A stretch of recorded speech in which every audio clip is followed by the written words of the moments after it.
KC. Venugopal जी, Ashok Gehlot ji, Raghu Sharma ji,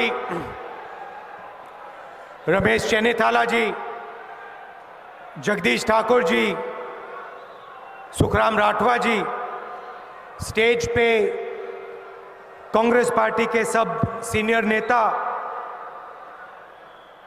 MPs, MLAs, PCC के office bearers, district और block presidents, प्यारे कार्यकर्ता भाइयों और बहनों, आप सबका बहुत बहुत स्वागत, नमस्कार।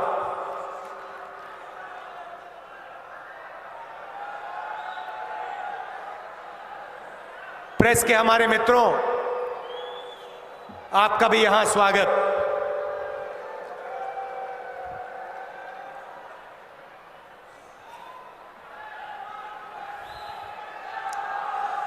पूरे गुजरात से यहां आज कांग्रेस के कार्यकर्ता आए हैं।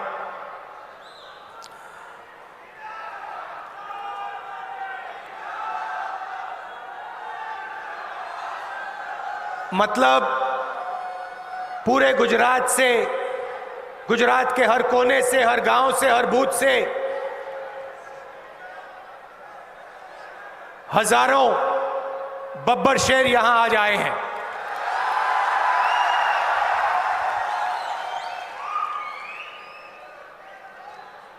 और ये जो बब्बर शेर हैं,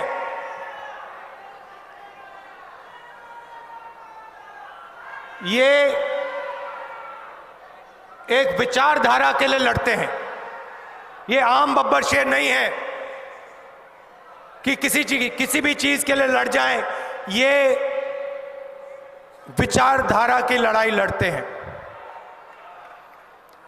और मैं जानता हूं कि यहां गुजरात में 25 साल से आप क्या सह रहे हो, मैं समझता हूं। आपकी लड़ाई एक राजनीतिक पार्टी से नहीं है।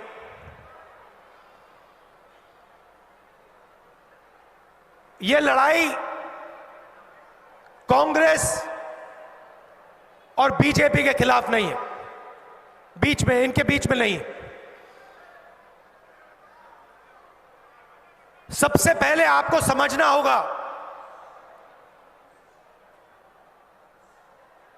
कि आप किस चीज के खिलाफ लड़ रहे हो, किसके खिलाफ लड़ रहे हो।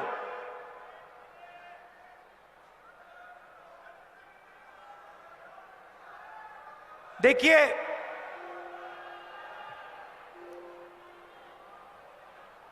सरदार पटेल जी की बीजेपी ने मूर्ति बनाई। सरदार पटेल जी की दुनिया में सबसे बड़ी मूर्ति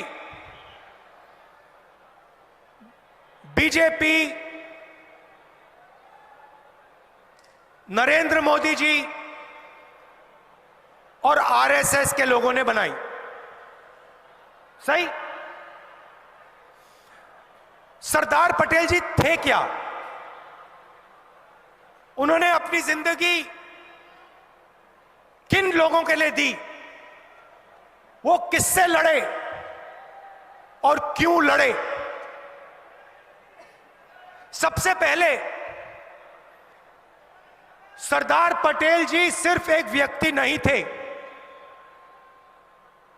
आपने उनकी शरीर की मूर्ति बनाई,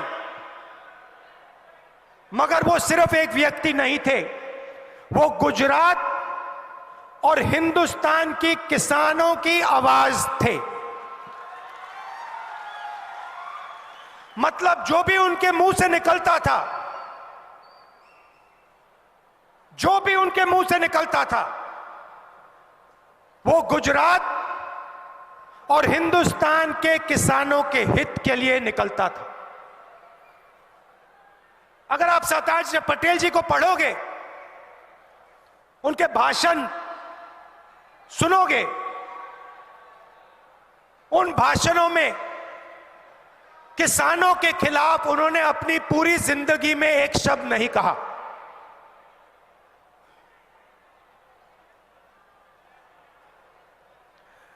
सरदार पटेल जी ने गुजरात के जो इंस्टीट्यूशंस थे, लोकतांत्रिक इंस्टीट्यूशंस, संस्थाएं, उनको खड़ा किया। सरदार पटेल जी के बिना अमूल पैदा नहीं हो सकता। तो बीजेपी एक तरफ सरदार पटेल जी की मूर्ति तैयार करती है, दुनिया में सबसे बड़ी मूर्ति खड़ी कर देती है, और दूसरी तरफ जिस चीज के लिए सरदार पटेल जी जिए और मरे,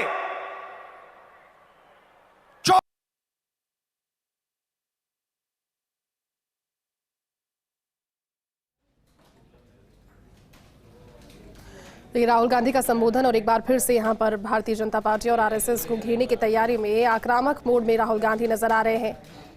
सवाल उन्होंने आते ही पूछा कि हर दफा सिर्फ और सिर्फ मुद्दों पर खुलकर बोलने पर राहुल गांधी को क्यों टारगेट किया जाता है। अभी भी सुनिए आप संबोधन। और दूसरी तरफ जिस चीज के लिए सरदार पटेल जी पूरी जिंदगी लड़े, जिन लोगों के लिए सरदार पटेल जी जिन लोगों के लिए उन्होंने अपनी पूरी जिंदगी दी, उन पर आक्रमण कर रहे हो। मूर्ति का क्या मतलब? गुजरात में सबसे बड़े उद्योगपतियों का कर्जा माफ हो सकता है, मगर किसानों का कर्जा कभी नहीं हो सकता माफ।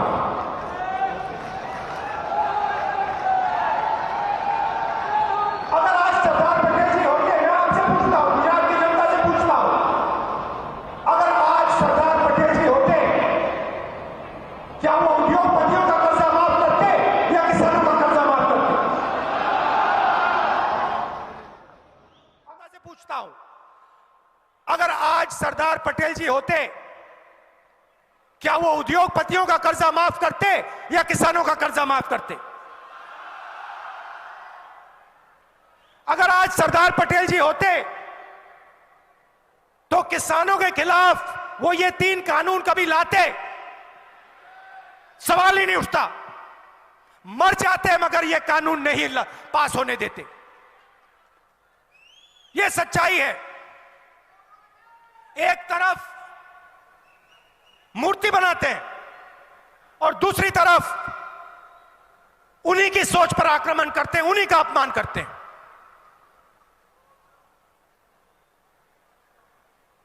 कांग्रेस पार्टी ने छत्तीसगढ़ में, राजस्थान में, मध्य प्रदेश में, पंजाब में, कर्नाटक में किसानों का कर्जा माफ किया।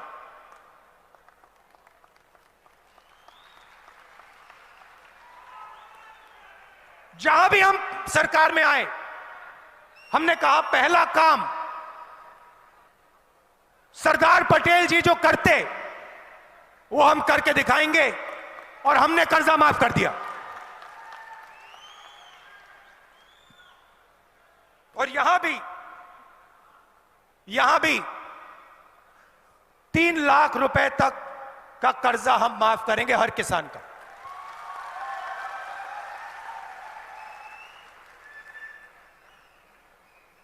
आप देखिए, मैंने आपसे पहले कहा आप लड़ किसके खिलाफ रहे हो। आमतौर से लोकतंत्र में राजनीतिक पार्टियों के बीच में लड़ाई होती है। कांग्रेस और बीजेपी पार्टियों के बीच में होती है, और जो प्रदेश के, देश के जो इंस्टीट्यूशंस होते हैं, संस्थाएं होती हैं, आमतौर से ये न्यूट्रल रहती हैं। ये अंपायर का काम करती हैं। चाहे वो पुलिस हो, इलेक्शन कमीशन हो, मीडिया हो, बाकी जो इंस्टीट्यूशंस होते हैं, संस्थाएं होती हैं, ये एम्पायर का काम करती हैं। मगर गुजरात में जिन संस्थाओं को सरदार पटेल जी ने बनाया, जिन संस्थाओं की नींव सरदार पटेल ने रखी थी, चाहे वो पुलिस हो, चाहे वो मीडिया हो, चाहे वो जुडिशरी हो, चाहे हो विधानसभा हो, इन सब संस्थाओं को बीजेपी ने कैप्चर कर दिया है, कंट्रोल कर दिया है। मतलब यहां पे आप एक राजनीतिक पार्टी से नहीं लड़ रहे हो, यहां पे आप गुजरात का जो प्रदेश है उसकी हर एक संस्था के खिलाफ, मीडिया के खिलाफ, आमतौर से मीडिया ऑपोजिशन के साथ रहता है ना,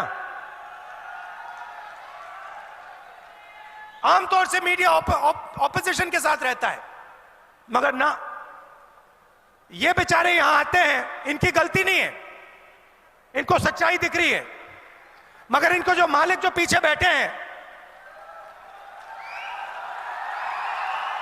जो इनके मालिक पीछे बैठे हैं, वो कहते हैं भैया देखो मुद्रा पोर्ट में ड्रग्स मिले, इसके बारे में ज्यादा कुछ बोलना मत।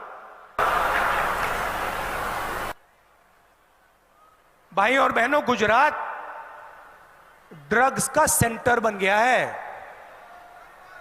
ड्रग्स का सेंटर बन गया है, और सारे के सारे ड्रग्स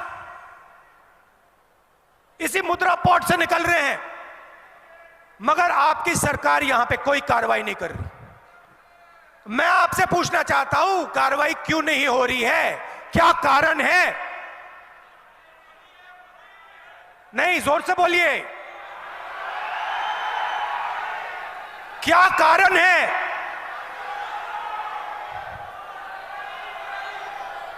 कि हर 2-3 महीने मुद्रा पोर्ट में ड्रग्स मिलते हैं जो गुजरात के युवाओं का भविष्य को नष्ट कर रहे हैं, खत्म कर रहे हैं, मगर वहां पे कोई एक्शन नहीं लिया जा रहा। कारण क्या है? कोई ना कोई कारण तो होगा। अगर किसी गरीब व्यक्ति के घर में पुलिस वाले ड्रग्स ढूंढ लें, 2 लाठी मार के जेल में कर देते हैं, सही बात है, 2 लाठी मार के अंदर कर देंगे, मगर अगर हजारों करोड़ रुपए के ड्रग्स मुद्रा पोर्ट में मिले, पुलिस कोई कार्रवाई नहीं करेगी। गुजरात मॉडल,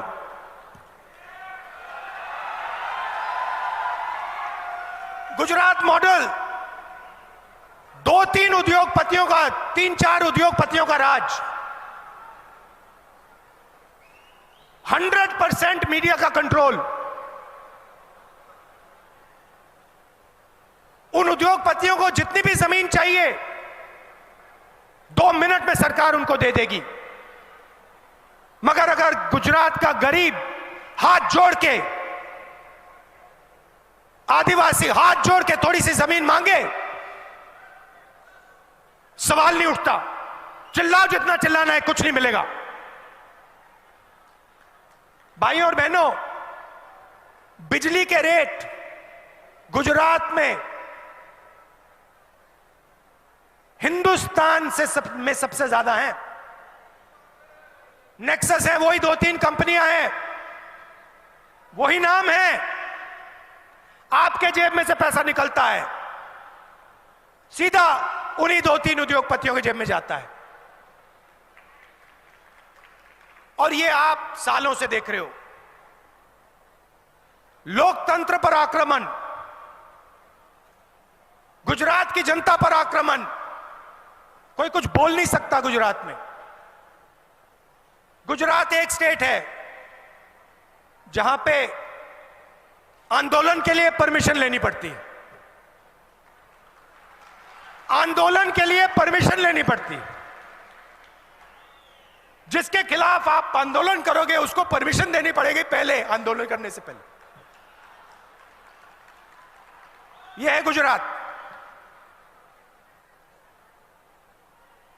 और आपने पूरे हिंदुस्तान को अगर हिंदुस्तान के किसी भी व्यक्ति को व्यापार समझना हो, बिजनेस समझना हो, तो गुजरात उसको सिखा सकता है। आप सबसे आगे हो, मगर आपकी स्ट्रेंथ क्या थी? आपकी कॉम्पिटिटिव एडवांटेज क्या थी? बड़े अरबपति नहीं, स्मॉल और मीडियम इंडस्ट्री आपकी स्ट्रेंथ थी। जो छोटे व्यापारी होते हैं, मिडिल साइज व्यापारी होते हैं, वो आपकी स्ट्रेंथ थी। आप मुझे बताइए, वो जो आपकी स्ट्रेंथ थी उसका क्या हुआ? क्या गुजरात की सरकार जो छोटे व्यापारी होते हैं, स्मॉल और मीडियम बिजनेसेस होती हैं, क्या उनकी मदद करती है? नोटबंदी से जो छोटे व्यापारी हैं, मिडिल साइज व्यापारी हैं, उनको फायदा हुआ? आप किसी भी दुकानदार से पूछ लीजिए, आपको बताएंगे, सब के सब बताएंगे कि नोटबंदी ने हमें नष्ट कर दिया। गलत जीएसटी लागू की, वही सवाल आप फिर से पूछिए, किसी भी दुकानदार से पूछिए, जीएसटी से आपका फायदा है या नुकसान? वो आपको बताएगा नुकसान, नुकसान, नुकसान। तो अगर किसानों को फायदा नहीं, मजदूरों को फायदा नहीं, छोटे व्यापारियों को फायदा नहीं, स्मॉल और मीडियम बिजनेस को फायदा नहीं, तो फायदा किसको? फायदा किसको? वही 3, 4, 5 बड़े उद्योगपतियों को। पूरा का पूरा गुजरात, आपका पूरा का पूरा प्रदेश उन्हीं 4-5 लोगों के हवाले कर दिया है। एयरपोर्ट हो, पोर्ट हो, इंफ्रास्ट्रक्चर हो, टेलीकॉम हो, कुछ भी हो, उन 5 के पास पूरा का पूरा उनके हवाले कर दिया है। यह आपकी सच्चाई है।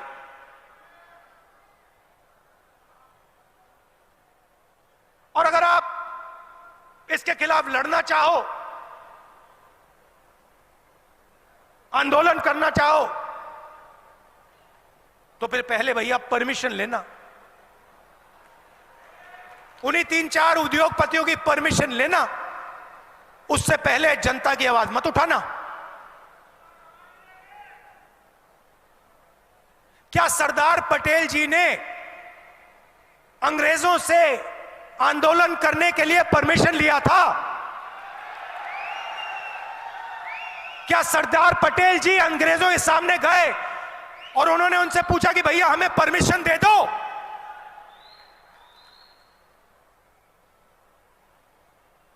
अगर आप सरदार पटेल जी से कहते कि एक ऐसा दिन आएगा कि जनता की आवाज उठाने के लिए गुजरात में परमिशन लेनी पड़ेगी, सरदार पटेल जी आपको क्या कहते? सरदार पटेल जी कहते, उस सरकार को उठा के बाहर फेंको, निकालो। जो सरकार गुजरात की जनता से कहती है कि आंदोलन करने से पहले तुम्हें परमिशन लेना होगा, उसको निकालो, सरदार पटेल जी कहते। यह सच्चाई है। तो आप किसी एक राजनीतिक पार्टी से नहीं लड़ रहे हो, आप उसी विचारधारा से लड़ रहे हो जिसके खिलाफ सरदार पटेल जी लड़े थे। और सरदार पटेल जी भी आपके जैसे कांग्रेस के कार्यकर्ता थे, कांग्रेस के नेता थे। पिछले चुनाव में मीडिया के मित्रों ने कहा था कांग्रेस पार्टी तो लड़ाई में नहीं है। याद है आपको? कांग्रेस पार्टी तो लड़ाई में नहीं है। मैसेज आया था ऊपर से, कह दो कांग्रेस पार्टी लड़ाई में नहीं है।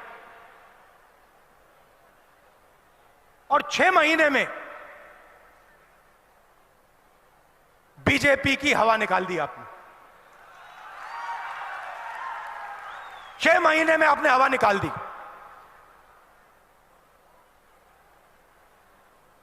थोड़ी सी कमी रही, मगर आप बब्बर शेर जैसे लड़े। एक साथ खड़े हो गए, विचारधारा के लिए लड़े, गुजरात के किसानों के लिए लड़े, व्यापारियों के लिए, स्मॉल और मीडियम बिजनेस वालों के लिए, युवाओं के लिए।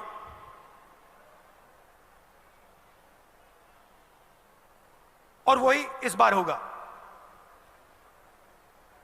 देखिए, मीडिया कुछ भी कह ले और इनको कहना पड़ता है, इन बेचारों की गलती नहीं है, ऊपर से ऑर्डर आता है। कुछ भी कह दे, मैं आपको बता रहा हूं कि गुजरात की जनता आपके साथ खड़ी हुई है, गुजरात की जनता तंग है, गुजरात की जनता गुस्से में है, दुखी है। बस आपको गुजरात की जनता के साथ खड़ा होना है और आपकी सरकार गुजरात की जनता की सरकार, गुजरात की आवाज की सरकार बन जाएगी।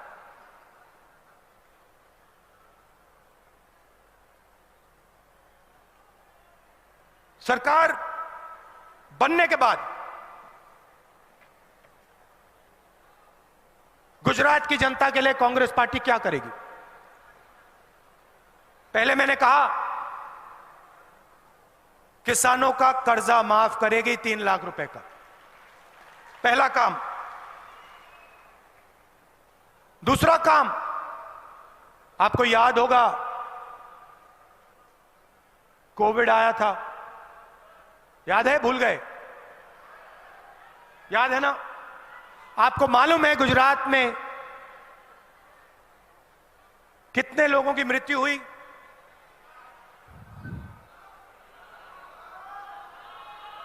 3 लाख लोग,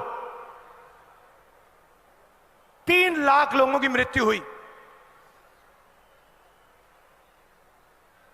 आपने सोशल मीडिया पे, व्हाट्सएप पे, फेसबुक पे आपने देखा होगा, अस्पताल के सामने आपने लोगों को देखा होगा। क्या बीजेपी की सरकार ने कॉम्पनसेशन दिया?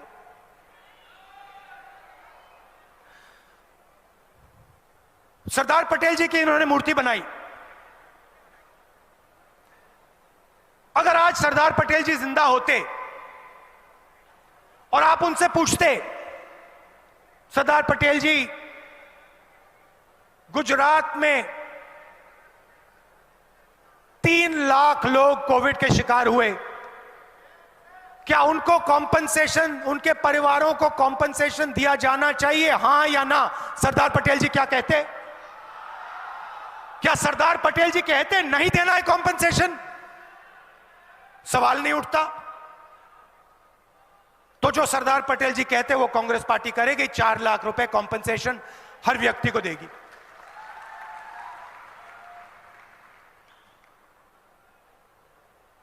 किसानों का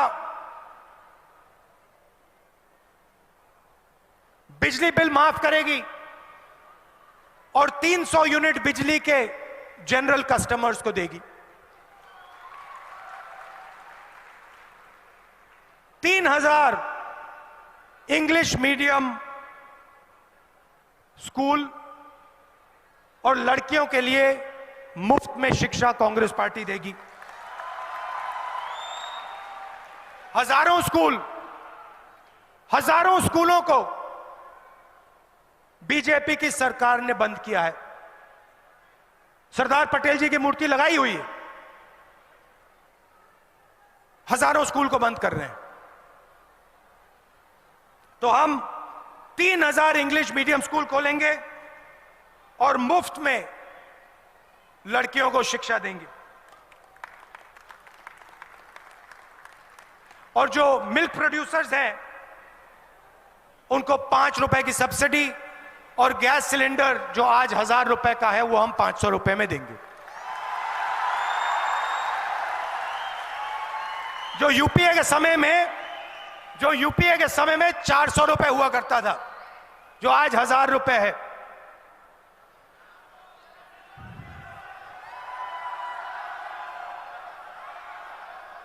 और सबसे बड़ी चीज जिससे मैं खत्म करना चाहता हूं, बेरोजगारी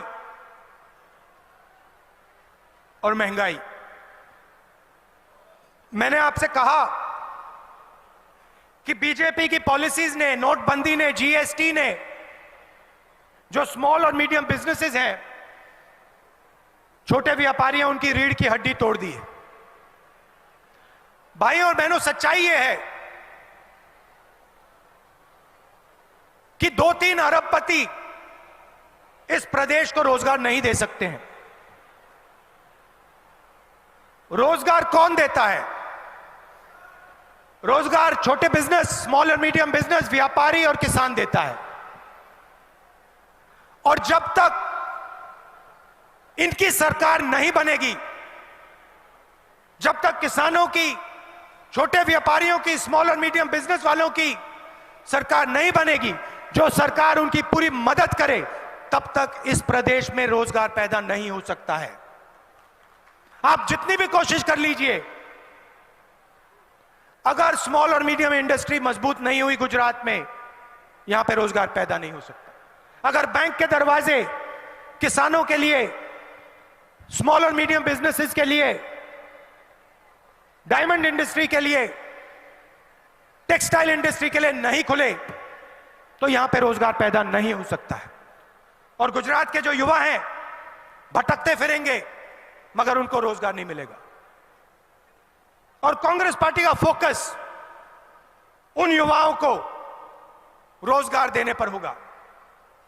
पूरा का पूरा फोकस हम गुजरात के युवाओं को रोजगार देने में लगा देंगे और 10 लाख युवाओं को हम रोजगार देंगे।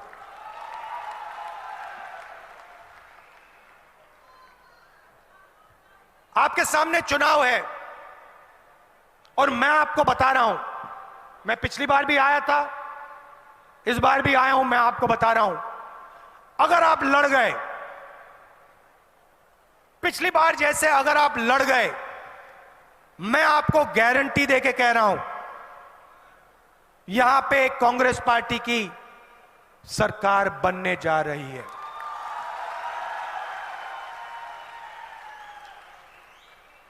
आप देखिए, पिछले 5 साल में कितना भ्रष्टाचार हुआ है। आमतौर से क्रिकेट टीम में अगर एक प्लेयर फेल होता है, एक प्लेयर को हटा देते हैं। गुजरात की सरकार की जो टीम है, उसमें एक प्लेयर को नहीं, पूरी की पूरी टीम को हटा के फेंक दिया। मतलब ये जानते हैं कि पिछले 5 सालों में इन्होंने गुजरात के लिए कुछ नहीं किया, सिर्फ भ्रष्टाचार किया है, और गुजरात की जनता को यह सब दिख रहा है। तो आप लड़ जाइए, मैं आपके साथ हूं, आप लड़ जाइए, और मैं आपको गारंटी कह के बता रहा हूं, अगर आप लड़ गए, अगर आप कांग्रेस पार्टी की विचारधारा के लिए लड़ गए, अगर आप किसानों की आवाज के लिए, मजदूरों की आवाज के लिए, आम जनता की आवाज के लिए लड़ गए, मैं आपको गारंटी करके कह रहा हूं, कांग्रेस पार्टी का कार्यकर्ता जीत जाएगा।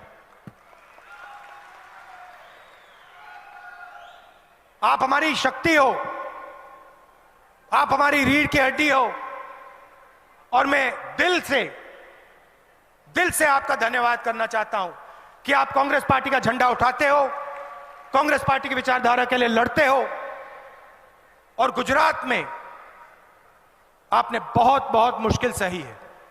मैं समझता हूं, दम लगा के लड़िए, गुजरात में कांग्रेस पार्टी को जिताइए, गुजरात की जनता की और अपनी सरकार बनाइए। बहुत बहुत धन्यवाद, नमस्कार, जय हिंद। देखिए, आपने पूरा संबोधन सुना राहुल गांधी का, और इस लिहाज से क्योंकि गुजरात में चुनाव इस साल है, इस साल के अंत में जब चुनाव होंगे और भारत जोड़ो यात्रा 7 सितंबर से, उससे पहले ये परिवर्तन संकल्प रैली और कांग्रेस का मिशन गुजरात, राहुल गांधी ने यहां पर एक बार फिर से वही आक्रामक तेवर दिखाए जो कि कल उन्होंने अपनी महंगाई के खिलाफ हल्ला बोल रैली में दिखाए थे। चलिए इस बुलेटिन